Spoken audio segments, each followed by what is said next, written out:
Muy bien, muy buenas noches. El día de hoy, pues todos festejamos la Navidad. Vamos a ver el día de hoy exactamente qué es esto de la Navidad. Y una de las cosas que vamos a ver el día de hoy es que se festeja o se celebra una feliz Navidad. La Navidad, resulta que la Navidad es una de las celebraciones, de las fiestas más importantes del cristianismo en general. Es una fiesta, una celebración que se celebra a nivel mundial y se celebra el 25 de diciembre de cada año. Es una fecha en la que se celebra el nacimiento de Jesús. O ese es el tema, ¿verdad? Así debería de ser. En México, por ejemplo, ¿verdad? Es un día festivo y es considerado así por la Ley Federal del Trabajo, por lo que es un día de descanso obligatorio. Entonces, realmente es algo que se ha instituido, que se ha venido manejando y es realmente parte de una tradición y ahora hasta de algo que se rige por la ley. Resulta que el día 24 de diciembre es llamado la Nochebuena, porque es la víspera o es la antesala de la Navidad. La Navidad es el nacimiento de Jesús. Entonces es una fecha especial. Y no solamente es una fecha especial, es una fecha en la que las familias y los amigos en general se reúnen para compartir. Pero vamos a ver, ¿no? En esta época decembrina se celebra la Navidad y una de las cosas más comunes es el que unos a otros se desean una feliz Navidad. Ahora en la actualidad, ¿verdad? Con tanta tecnología que tenemos en las manos, con las redes sociales, ¿verdad? En este día en particular, los teléfonos celulares no dejan de sonar, enviando y recibiendo mensajes con muchos buenos deseos. Pero, ¿te has puesto a pensar por un momento, cuando se desean feliz Navidad, en realidad, sí pasan una feliz Navidad? Feliz es un término que se ocupa mucho en esta época. Sin embargo, ¿sabías que hoy hay mucha gente que no pasa una feliz Navidad? Pasan de todo, menos una feliz Navidad. La realidad es que para mucha gente, esta fecha no es una fecha, sino es un día de una reunión familiar, en donde se reúnen familiares, se reúnen amigos, incluso a gente que tienen mucho tiempo de verlos, y no solamente un año, a veces que tienen hasta más tiempo de verlo, ¿verdad? Se reúnen, el objetivo de esta reunión se supone que es celebrar el nacimiento de Jesús. Sin embargo, cuando la gente llega a esta cena, a esta celebración, la mayoría de la gente ni siquiera se acuerda del festejado, ya que por lo general, lo primero que empiezan son los vicios. Y en ese momento empiezan también a salir envidias, rencores, amarguras, resentimientos, lo que desencadenan discusiones y pleitos. Sale de todo en la Navidad, menos felicidad. Hay una enorme diferencia entre pasar Navidad y tener una feliz Navidad. Dios no quiere que este año pases una Navidad más. Quiere que tengas una feliz Navidad. ¿Qué significa pasar y tener? Pasar es solo por un momento. Es algo pasajero, es algo temporal y efímero, que se escapa. Pero tener es conservar algo que no se pierde, que no se esfuma. Es algo que permanece para siempre. Esa es precisamente la razón por la que la gente en esta época hace muchos buenos propósitos en un emotivo ambiente de buenos deseos, de muchas emociones. Pero ¿qué pasa cuando termina el mes? Se acaban las emociones y entonces todo vuelve a ser igual, vuelve a ser rutinario, vuelve a ser monótono e incluso para mucha gente es todavía peor. Ahora tienen que enfrentar la famosa cuesta de enero, porque ya se gastaron hasta lo que no tienen. ¿Qué es lo que tenemos que hacer? No para pasar, sino para tener una feliz Navidad. En primer lugar, vamos a ver un pasaje que está en el libro de Lucas. En el capítulo 2 y el versículo 14. Es un versículo pequeño, pero que tiene, vamos a ver realmente todo lo esencial para tener una feliz Navidad. Dice la Biblia en Lucas 2:14, y empieza diciendo este versículo: gloria a Dios en las alturas. ¿Qué significa esto? En la actualidad, Cuando la gente está en medio de graves problemas, siempre busca una solución. Y buscan a los lados. Buscan para un lado, buscan para otro, buscan incluso para atrás. Buscan en el piso. Pero la realidad es que nunca voltean a ver hacia arriba. Nunca voltean a ver al cielo, que es en donde está el único lugar donde está la verdadera solución. Tal vez tú puedas decir que sí has buscado a Dios, pero ¿lo has hecho de la forma correcta? ¿Como Dios quiere? Dice Romanos 1:21 cómo tienes que buscar a Dios, no como tú quieras. No es a la forma que se te ocurra. Es bien interesante porque este versículo de Romanos es en donde pone al descubierto a mucha gente. ¿Sabes por qué hay mucha gente que no ha pasado una feliz Navidad? Porque no conocen a Dios como tenía que conocerlo. Dice Romanos 1:21, pues habiendo conocido a Dios, no lo glorificaron como a Dios, ni le dieron gracias, sino que se envanecieron en sus razonamientos y su necio corazón fue entenebrecido. Dice que la gente sí conoce a Dios, pero nunca lo glorifican como Dios. Ahí es donde cae todo el peso, ¿verdad? Hay personas que han pasado muchas Navidades, que han oído de Dios, sí, pero como parte de una tradición más que les han enseñado, pero nunca lo han reconocido como Dios. Sin embargo, ¿verdad? Aún a pesar de que conocen a Dios, se dirigen a Él de una forma altanera, irreverente y hasta irrespetuosa. A mí me tocó ver, ¿verdad? En alguna ocasión, personas cómo se dirigían a Dios, ¿verdad? Como si fuera no su cuate, sino como si fuera su subordinado, hablándole hasta con groserías. Por eso aquí, ¿verdad? Hay mucha gente, ¿verdad? Que cuando le piden a Dios, le dicen, ¿verdad? Yo quiero que tú me des esto y esto y esto, ¿verdad? Y además, ¿qué crees? Tienes 72 horas para contestarme. ¿Tú crees que Dios les va a contestar? ¿Va a contestar ese tipo de oraciones? Desde luego que no. ¿Y sabes por qué? Por la actitud soberbia. La Biblia habla del caso de una persona que estaba exactamente en esa misma condición. Habla de una persona arrogante, de una persona orgullosa y prepotente, que tuvo que ser quebrantada hasta tocar fondo para reaccionar y, como dice aquí en la Biblia, levantar sus ojos al cielo. Hay mucha gente que no levanta sus ojos al cielo. Esta persona de que habla la Biblia, ¿verdad? La menciona como el hijo pródigo. Vamos a Lucas 15, ¿verdad? Y el versículo 13. Desde el versículo 11 Jesús empieza poniendo una parábola, ¿verdad? Y si había un padre de familia que tenía 2 hijos. Y resulta, ¿verdad? Que había uno que, pues, por obvias razones, uno era mayor y otro era menor. El versículo 13, ¿verdad? Desde el versículo 12 dice que este hijo menor, ¿qué hizo? Versículo 12. Y el menor de ellos dijo a su padre, Padre, dame la parte de los bienes que me corresponde, y les repartió los bienes. Si se dan cuenta, habla aquí, imagínense este padre, ¿verdad? Llega su hijo un día de estos, ¿verdad? Padre, dame la parte de los bienes que me corresponden. ¿Te imaginas si te habla así tu hijo?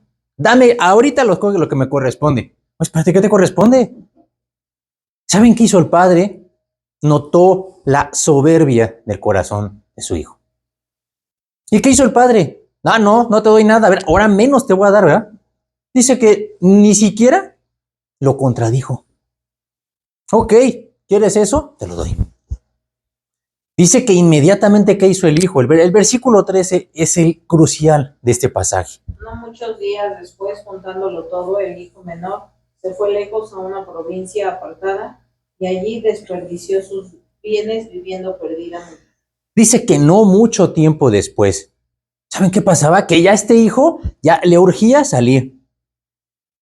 Y por eso dice que el hijo menor, cuando habla del hijo menor, desde luego que era menor en edad, pero era también menor en sabiduría. Tenía una soberbia que no lo dejaba ver más allá. Dice, no muchos días después, ¿qué hizo? Inmediatamente dice, rápidamente, dice, ya le urgía salir, no aguantaba estar en la casa de su padre ni un segundo más. Lo más pronto, vámonos. ¿Qué hizo este hijo menor? Juntándolo todo. Juntó todas sus cosas. ¿Todas sus cosas? Esa es la pregunta. ¿Qué cosas tenía? No tenía nada. Juntó lo que le acaba de dar su padre. Este hijo, ¿verdad? Soberbio, había recibido la herencia de su padre en vida. Eso no se hace. Sin embargo, este hijo juntó todo y dijo, vámonos, ¿verdad? Y digo, y no se llevó al padre nada más porque su padre se quitó de en medio, pues si no también se lo lleva, ¿verdad? Dice que este hijo se fue, ¿a dónde? Al pueblito de aquí de la esquina. Se fue lejos. Y todavía para recalcar a una provincia apartada. Ya con lejos, pues ya nos decía todo. Ahora, una provincia apartada no se fue lejos, se fue lejos, lejos, lo más lejos. No se salió de la casa de su padre, sino que buscó el lugar más lejos en el mapa y hasta allá se fue. No quería saber nada de su padre. Hay mucha gente que está apartada de Dios lo más lejos que se puede. Dice que ¿qué hizo allí en esa provincia apartada? Dice que allí desperdició sus bienes. Ni siquiera eran de él, pero bueno, desperdició sus bienes. No dice que fue a hacer grandes negocios, ¿verdad? Ni tampoco fue a invertir en bienes raíces. Dice todo lo contrario, fue a desperdiciar todo y luego vivir perdidamente. Dice, ¿verdad? El versículo 14, y cuando todo lo hubo malgastado, vino una gran hambre en aquella provincia y comenzó a faltarle. Nada más imagínate, cuando todo se le acabó, vino una gran hambre. Y dice, en aquella provincia, qué casualidad, al donde exactamente se había ido hasta el otro lado del mundo, allá fue a dar una gran hambre. ¿Te parece coincidencia? Que justamente cuando se acabó todo, ¿verdad? Lo malgastó todo, vino una gran hambre en aquella provincia. Exactamente en aquella lejana, en aquella apartada provincia, ¿verdad? Donde él se había escapado, ahí llegó esta hambre. No eran casualidades, ¿verdad? Como dicen en el mundo, ¿verdad? A este joven se le juntó el hambre con las ganas de comer. Es decir, todo le pasó, ¿verdad? Total que este joven termina cuidando cerdos. De todos los trabajos en los que podía trabajar, este era el peor de todos. Imagínense aquel soberbio, ¿verdad? En medio de una terrible hambre. Ahora, ¿en dónde estaba? ¿En qué condición tenía que haber llegado? Dice el versículo 16 de nuestro pasaje de Lucas 15. Y deseaba llenar su vientre de las algarrobas que comían los cerdos. Pero nadie le daba. Ni siquiera algarrobas de los cerdos podía comer. Pregunta, ¿en dónde estaba aquel joven orgulloso, rico y emprendedor? Ahora era el peor de todos los jornaleros, en el lugar más pobre y miserable que podía haber. Parece la historia de mala suerte, ¿no? ¿No te parece? Pues, ¿qué crees? Es exactamente la misma historia de muchas personas hoy en la actualidad. Por eso no tienen una feliz Navidad. Yo supe de una persona, ¿verdad? Que ha pasado por cosas muy gruesas en su vida. Ha pasado por diferentes quebrantos, por una enfermedad muy grave. Y él dijo en esa ocasión, ¿verdad? ¿Sabes qué? Ni la enfermedad me ha hecho que me arrodille. De todas he salido. Eso habla de la soberbia. Me acordé de este pasaje. Dije, pues necesita todavía Dios trabajar más, ¿verdad? Hasta el punto, ¿verdad? Como dice aquí, a mí el versículo 17 me encanta. Fíjense cómo dice el versículo 17 de Lucas 15. Volviendo en sí, dijo, ¿cuántos jornaleros en casa de mi padre tienen abundancia de pan y yo aquí perezco de hambre? Volviendo en sí. ¿Cuánta gente necesita hoy volver en sí? No vuelven en sí. Su arrogancia, ¿verdad? Su corazón endurecido no les permite arrodillarse delante de Dios. Hasta que llega un punto como este joven, ¿verdad? Ese joven emprendedor rico, ¿verdad? En medio de la miseria, volvió en sí. Por eso Dios permite las cosas, ¿verdad? Esta frase de volviendo en sí es precisamente el reflexionar. Es voltear al cielo, a donde este joven jamás había volteado. Es reconocer a Dios, ¿verdad? Que siempre ha estado guardándonos, siempre ha estado protegiéndonos de todos los males, incluso a pesar de que hemos sido soberbios y rebeldes contra Él. Este joven puede haber perdido la vida y no la perdió porque Dios siempre lo estaba guardando. ¿Y saben por qué? Dice Romanos 5:8, y más Dios muestra su amor para con nosotros, en que siendo aún pecadores, Cristo murió por nosotros. Qué hermoso que Dios siempre nos esté cuidando a pesar de lo que somos. Hoy es el momento de reconocer que a pesar de que lo has ignorado, Dios no te ha pagado igual. Al contrario, te ha guardado incluso de la muerte como consecuencia de tus mismas malas decisiones y de tus malas acciones. Tal vez no te has dado cuenta, ¿verdad? Dice el versículo de oro de la Biblia, Juan 3:16, porque de tal manera amó Dios al mundo, que ha dado a su Hijo unigénito, para que todo aquel que en él cree, no se pierda, mas tenga vida eterna. De tal manera te ha amado Dios. Necesitas voltear a ver al cielo, porque es hasta entonces y no antes que Dios abre nuestros ojos y nuestro entendimiento. Y podemos darle muchas gracias a Dios por todo, ¿verdad? Por todo su cuidado, por todo su amor, por su venida, por su sacrificio único, por su resurrección, por su perdón, por su cuidado, etcétera, etcétera, etcétera. Por tantas y tantas cosas que no alcanzamos a ver. Porque si no hubiera sido de esa forma, nunca hubiéramos tenido forma de escapar de la condenación del infierno. Para tener una feliz Navidad, debes tener paz. El versículo con el que empezamos en Lucas capítulo 2, el versículo 14, decía, gloria a Dios en las alturas, y continúa diciendo, y en la tierra, paz. El segundo ingrediente que necesitamos es paz en nuestro corazón. Desde luego que todos los seres humanos desean tener paz. Toda la gente lo ha procurado. Pero cuando aquí dice paz, ¿a qué se refiere? ¿Paz en dónde? ¿Te parece posible tener paz verdadera en medio de un mundo bélico, lleno de conflictos, guerras por todas partes? Por ejemplo, ¿verdad? Desde que se reconoció a Israel como nación, no le han parado las guerras. Desde entonces el conflicto, ¿verdad? Ha continuado. Ahora con Rusia, con Ucrania, con diferentes... Todo el mundo anda en guerras, pero nunca en paz. ¿Te parece posible que tengas tú posibilidad de tener la paz? Independientemente de las condiciones globales del mundo, muchos hogares hoy no tienen paz.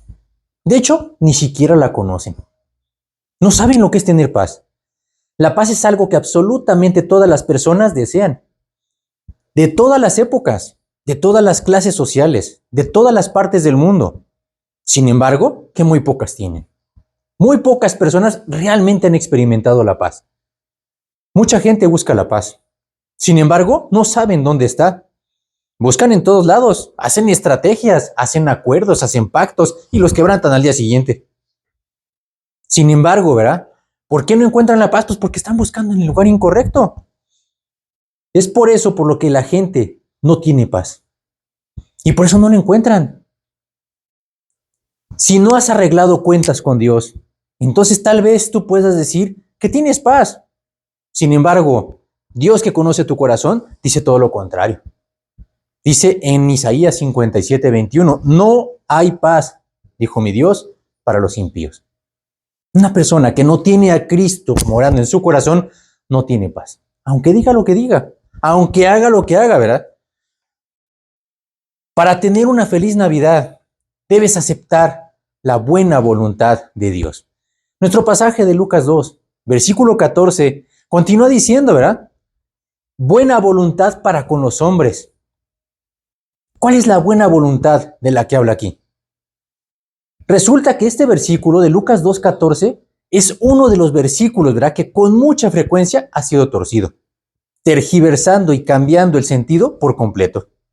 Y como consecuencia, diciendo algo que la Biblia no dice. Porque eso no lo dice la Biblia.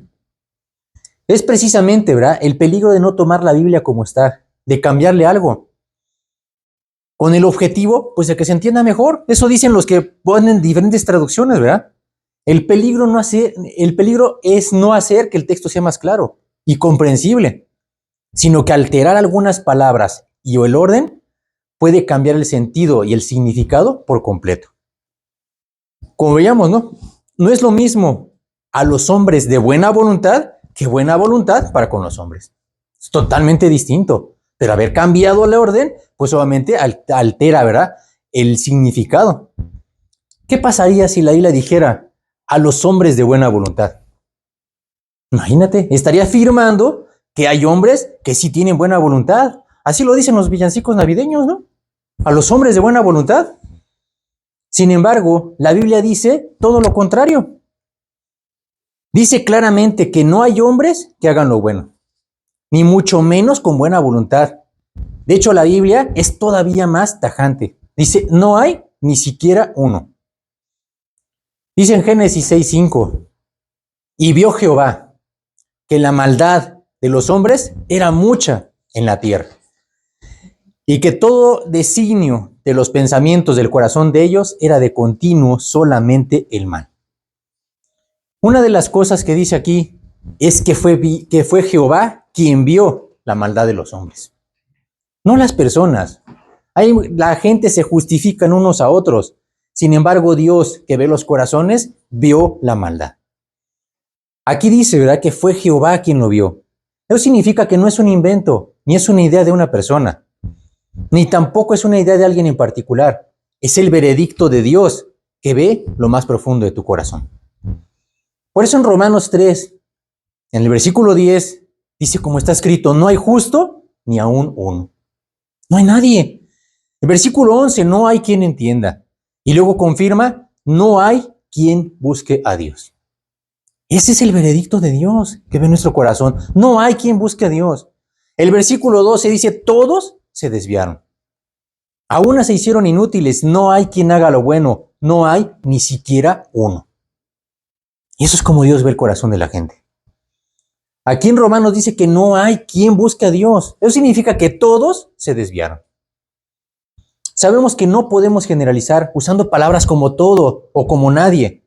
Sin embargo, cuando la Biblia lo dice, es porque no solamente es cierto, sino que es una rotunda y contundente verdad. Porque lo está diciendo no una persona, lo dice Dios.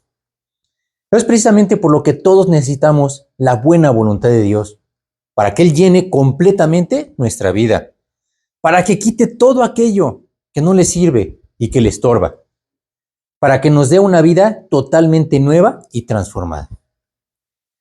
La realidad de la Navidad es que un día Cristo vino a nacer en esta tierra. De hecho, hay mucha polémica acerca de si verdaderamente Jesús nació un 25 de diciembre o no. Sin embargo, la pregunta realmente importante, ¿verdad? ¿Ya Cristo nació en tu corazón? Olvídate si nació un 25, si nació en abril, que si nació en donde hacía calor. Es intrascendente la fecha. Lo importante es que Cristo vino y nació y murió por nosotros. Aunque suene muy duro, ¿verdad? Mientras tú no hayas invitado a Cristo honestamente a entrar en tu corazón e invitarlo a ser tu Señor y tu Salvador, nunca tendrás una feliz Navidad. Esa es la realidad. La pregunta para ti en este día es, ¿y a ti te gustaría experimentar y tener una feliz Navidad? Si es así, necesitas conocer los 5 pasos para tener no una feliz Navidad, una extraordinaria y muy feliz Navidad. Como veíamos ahorita en nuestro pasaje. Número 1, abre tus ojos, alza tus ojos al cielo. Reconoce que eres pecador y que necesitas de Dios. Dice Hebreos 12:14, que sin santidad nadie verá a Dios. No es posible. Ningún soberbio puede estar delante de Él. Por eso tenemos que humillarnos delante de Dios. Tenemos que voltear a ver al cielo. El número 2, abre la puerta de tu corazón. Solo tú puedes abrir esta puerta de tu corazón. Es una puerta que se abre desde adentro. No hay una chapa por fuera, de la cual solamente tú tienes el control. Quita ya todos los obstáculos, todos los impedimentos que no le han permitido entrar otras Navidades. En tercer lugar, invítalo a entrar. Invítalo a entrar, ¿verdad? Pero no como un invitado más, tampoco como un amigo, sino como el dueño y el Señor de toda tu vida. Número 4, pídele que te limpie. Es decir, permítele que te transforme, que te cambie por completo, que te quite todo aquello que no está bien delante de Él. Dios promete hacer de ti una nueva criatura. Dice en Ezequiel, capítulo 36 y el versículo 26, os daré un corazón nuevo y pondré un espíritu nuevo dentro de vosotros. Eso es lo que te hace falta para tener una feliz Navidad. Quitaré de vuestra carne el corazón de piedra y os daré un corazón de carne.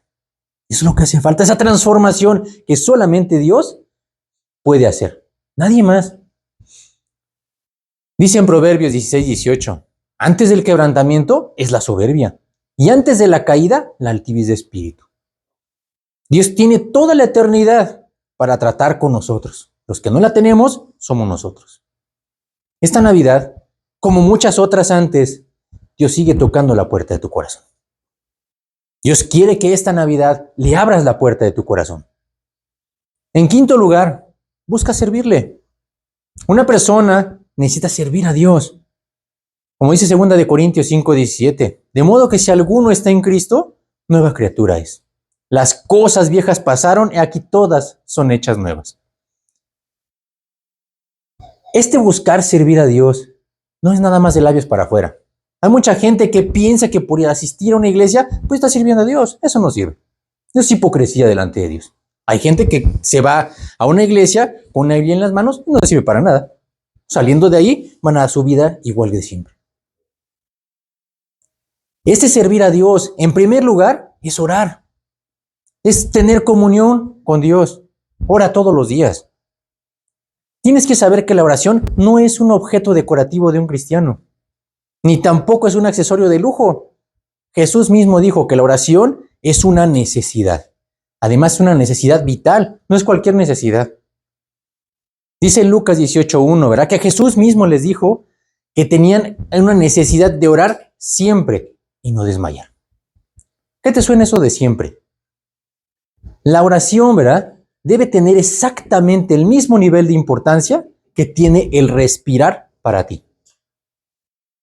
¿Te has dado cuenta de que no puedes dejar de respirar nunca en tu vida? No dejas de respirar en los días festivos. Tampoco dejas de respirar en Año Nuevo, ni los fines de semana, ni siquiera cuando estás muy cansado y exhausto. Tampoco en vacaciones, ni siquiera dormido. Nunca dejas de respirar. Así tiene que ser la oración para el creyente. Nunca debes dejar de orar. Debes orar continuamente. Ora constantemente. Ora sin interrupción y sin excepción. Ora sencillamente todos los días. No con un fin en especial. Ora los 365 días del año. Ora todo el tiempo que puedas. Si solo puedes orar 30 segundos, ora 30 segundos. Pero no te estanques ahí. Después ve por más. Después ve por 5 minutos. Al rato media hora. Y así sucesivamente. Ora en cualquier momento. ¿Sabes que la oración puedes hacerla en cualquier lugar? A cualquier hora. Ora en la mañana. Ora en la tarde. Ora en la noche. Ora en la madrugada. Dios no tiene problema, ¿verdad? Ora en cualquier lugar. Ora cuando te levantes. Ora en tu casa. Cuando estés en el camino. Ora en el trabajo. Ora en donde sea. La oración es sumamente versátil. Puedes hacerla en donde quiera. Después tienes que leer tu Biblia. Lee la Biblia, ¿verdad? La Biblia es nuestro alimento. ¿Sabes que nuestro alimento también es una necesidad vital? Ahora, cuando tú te sientas a comer, no te gusta comer lo que sea, ¿verdad? Mucho menos basura. Te gusta comer y te gusta comer bien. Con la Biblia pasa lo mismo. Hay muchas versiones y unas cambiadas y hasta distorsionadas. Por lo mismo, ¿verdad? Entonces no debes tomar cualquier Biblia. Lee la Biblia pura, la versión Reina Valera 1960. Ahora, hay que leerla despacio. Léela con atención y con cuidado. No hay prisa. Léela con el objetivo de aprender, no de acabar la competencia. Cuando comes, ¿verdad? No te atragantas todo el plato en un segundo. ¿Por qué no? Comes con tranquilidad, asimilando y disfrutando cada bocado. Así debe de ser cada lectura de la Biblia. Debe ser un deleite, no un sufrimiento. No es una tarea, no es tampoco una obligación. Hay que leerla con orden. Hay que empezar por el Nuevo Testamento, específicamente por el libro de Juan, no en Génesis. Tú no le das un bistec a un bebé, porque no puede con eso, aunque sea un alimento.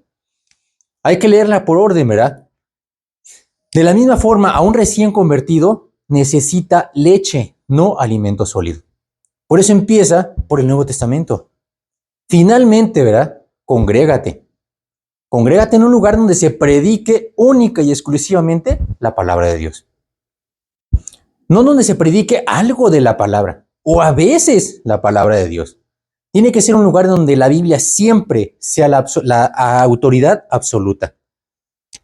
Recuerda que congregarte no es una recomendación ni una sugerencia de parte de Dios, es un mandamiento. Dice en Hebreos 13:5, no dejando de congregarnos, como algunos tienen por costumbre. Dice, y exhortándonos tanto más cuanto veis que aquel día se acerca. Es una necesidad.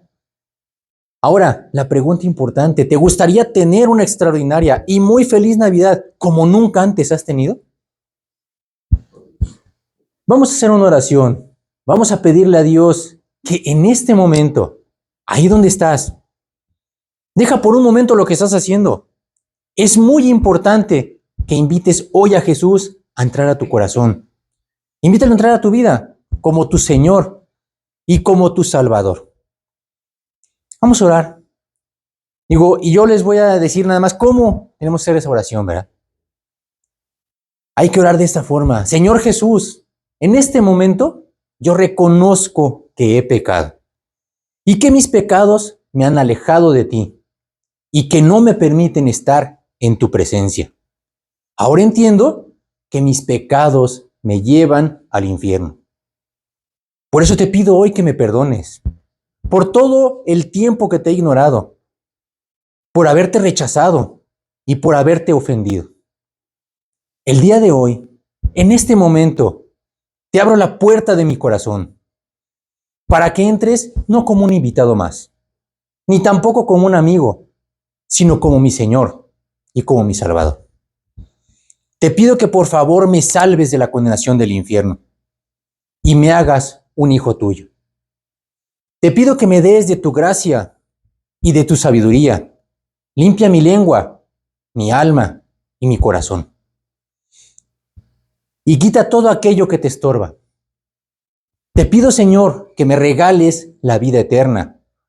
Sí, sé que no la merezco, pero por tu misericordia. Sé que Cristo derramó su vida en mi lugar. Y te doy muchas gracias por haber pagado el precio que yo no podía pagar. Te lo pido, Señor, y te doy muchas gracias en el nombre precioso de tu Hijo Jesús. Amén. Si tú le entregaste tu vida a Cristo, te aseguro que no vas a volver a pasar una Navidad más. Estoy completamente seguro de que ahora tendrás una extraordinaria, única y muy feliz Navidad. Que Dios los bendiga. Terminamos.